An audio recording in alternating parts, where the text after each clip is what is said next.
Oh my god! It's Baggy Hi Fi time!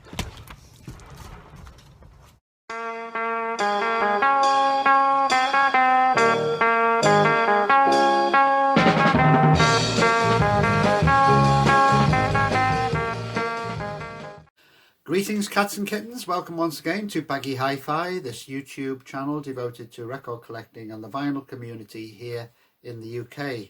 Hope everyone's keeping well. There are COVID restrictions spreading throughout the country now. It's very hard to keep up with what you can do and what you can't do, but as I say, I hope you're all keeping well.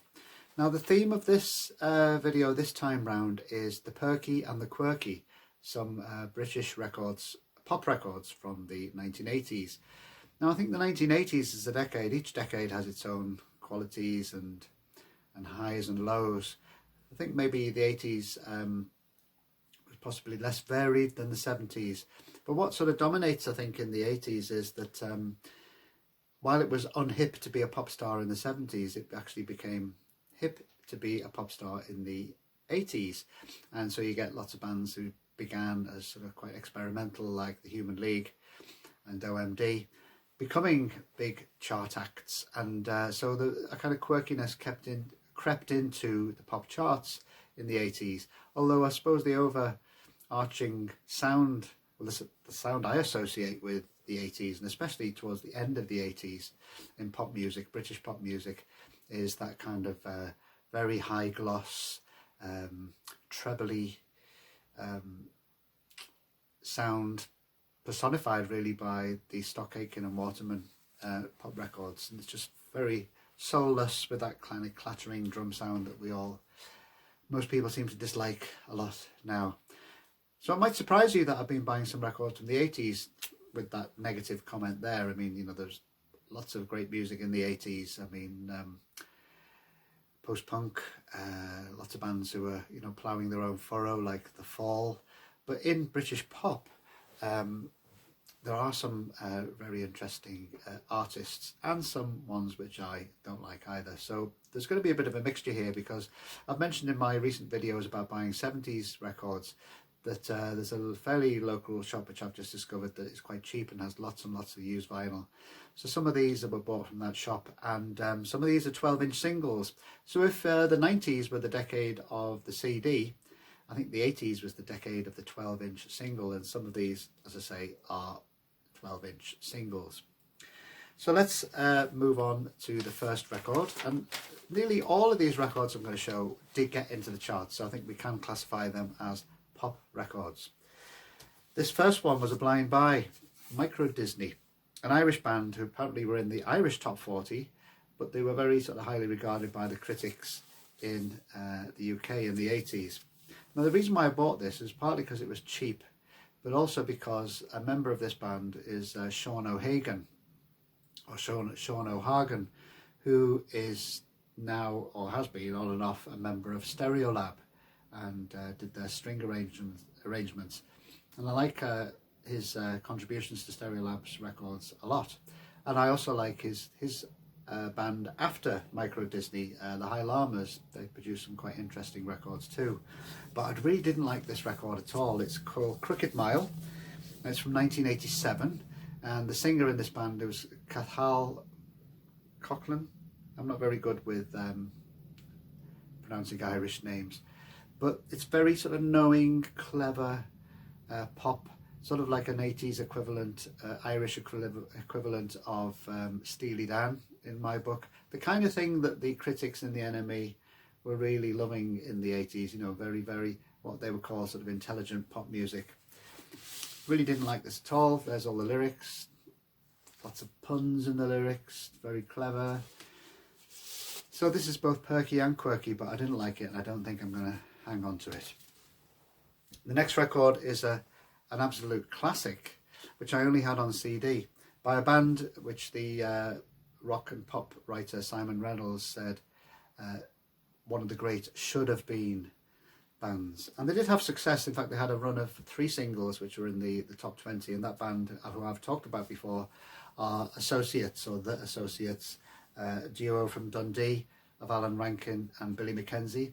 Billy McKenzie's extraordinary operatic singing style maybe an acquired taste, but definitely based on Bowie, and kind of running with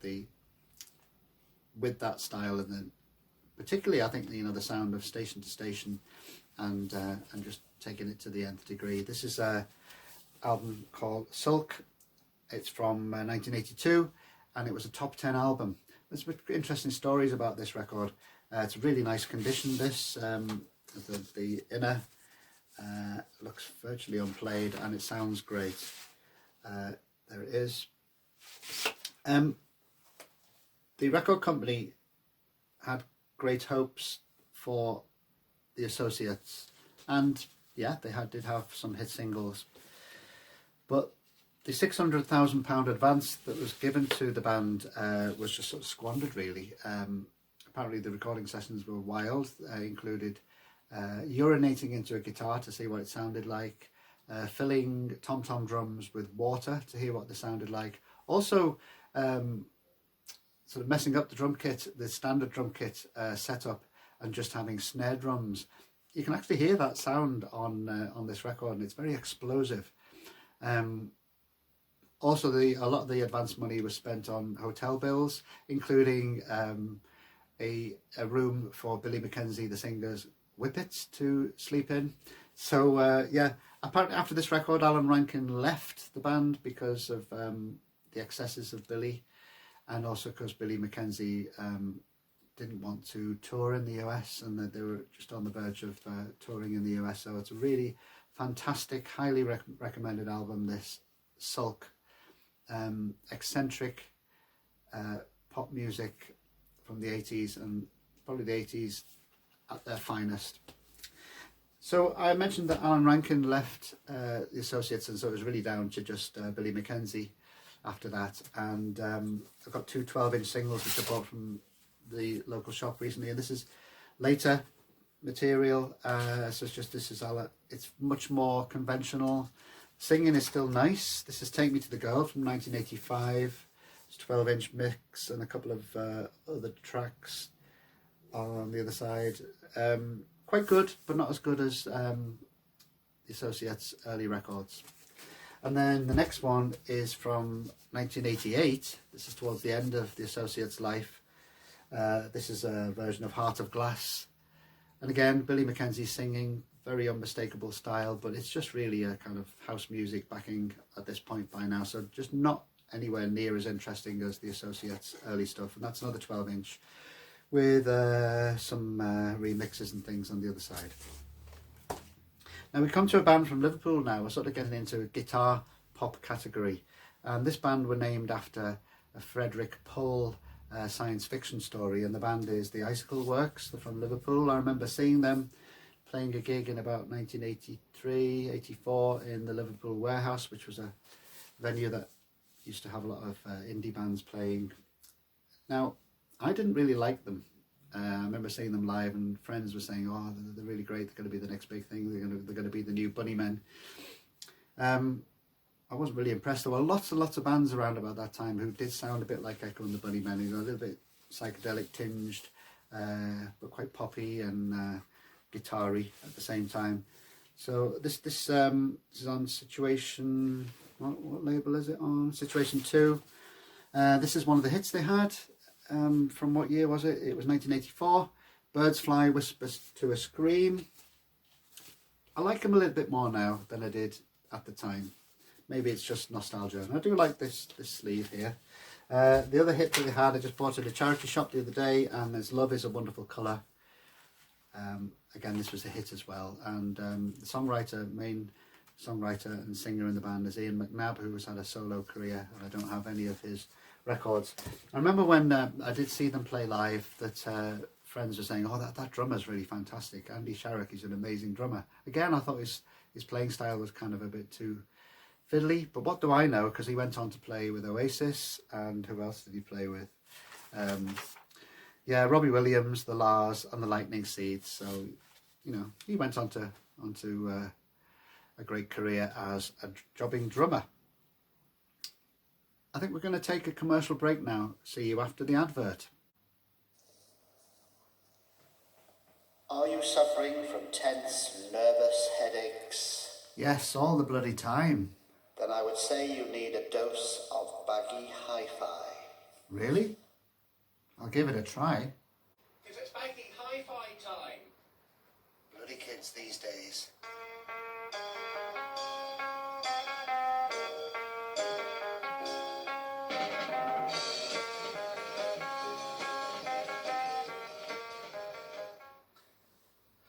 Greetings, cats and kittens. Welcome once again to Baggy Hi Fi. It's amazing. YouTube channel devoted to my headaches have completely gone. Thanks, Baggy Hi Fi.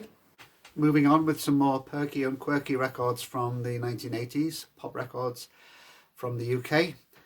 This next band were another incarnation of Terry Hall's musical career. You'll all know Terry Hall from the Specials and then the Fun Boy 3. Specials, sort of ska band. He was always a very morose, doleful character. Terry always looked very miserable, but great singer nevertheless. After the Fun Boy 3, the news came through that he was forming a new band called the Colourfield, and there used to be a program on Channel 4, I think it was, in the UK in the 80s, which was quite a good pop program called The Tube, which is filmed up in this part of England. And I remember seeing this first appearance of the Terry Hall's band, the Colourfield, and thinking, wow, Terry Hall, he's gone all indie and miserable. That is, that the music was miserable as well, not just Terry's face. So this is the first single, it's a 12-inch single, the Colourfield, with a self-titled tune, the Colourfield, and it is quite sort of indie sounding. So I thought that, you know, a lot of the music that they were going to release would be in that vein, sort of guitar, pop, a little bit miserable, of kind of long macks and coats and things, and spiky hair that was all around at that time. But I was wrong really, so I just recently bought their first album, the Colourfield's first album, Virgins and Philistines, and it's very varied. There's a hit on here, Thinking of You, which is sort of like a bossa nova pop tune. A lot of the tracks on here reference in sound 60s and very early 70s. Bit of easy listening sound in here. There are string arrangements. Castles in the Air was another single off this album. It's a very strong record. I really do enjoy it. And Terry Hall is perhaps a little bit underrated, and it's interesting that though that one of his solo albums called Home was in the recent Record Store Day releases. So maybe he's going to be re-evaluated and recognised for the great UK pop artist that he is. So this, I'd strongly recommend this album from 1985, Virgins and Philistines. Apparently there is a second album by the Colourfield, but Terry Hall wasn't happy with it, apparently lost control over the input with the record, and it's apparently it's very, again, you know, that bland 80s sound, that brittle high gloss sound that we don't like from the 80s. But this one is very strong, and I would recommend it. And finally, a very well-known band that started off in the 70s and had quite a few hit singles in the 80s, and this is around about the time that they stopped playing live. And this is again another 12-inch single, which you don't see that many of, by XTC. This is Love on a Farm Boy's Wages, when they were starting to go in a more rural, folky sound. This is from the album Mama, and it's a lovely 12-inch. It's the cover. You see, it's sort of a picture, very close-up picture of a wallet. And apparently that was Andy Partridge's wallet that he had embossed with the title Love on a Farm Boy's Wages to make this really nice sleeve. Side 2 of this 12-inch single, very good value for money. It has 3 tracks recorded live at Hammersmith Odeon, May 1981. I did see XTC play very early on in the 80s before Andy Partridge's stage fright stopped them from playing, and I didn't really like them at the time. It's taken me decades to really like XTC and appreciate them for what they are, a great UK pop band. Apparently the drummer was becoming very dissatisfied with the sound, the direction that XTC were going into around about this time of the album Mama. and he thought it was too folky, too twiddly, and the drum bits that he had to play on this song he described as puffy. So there you go, that's the final record in this small roundup of 80s records.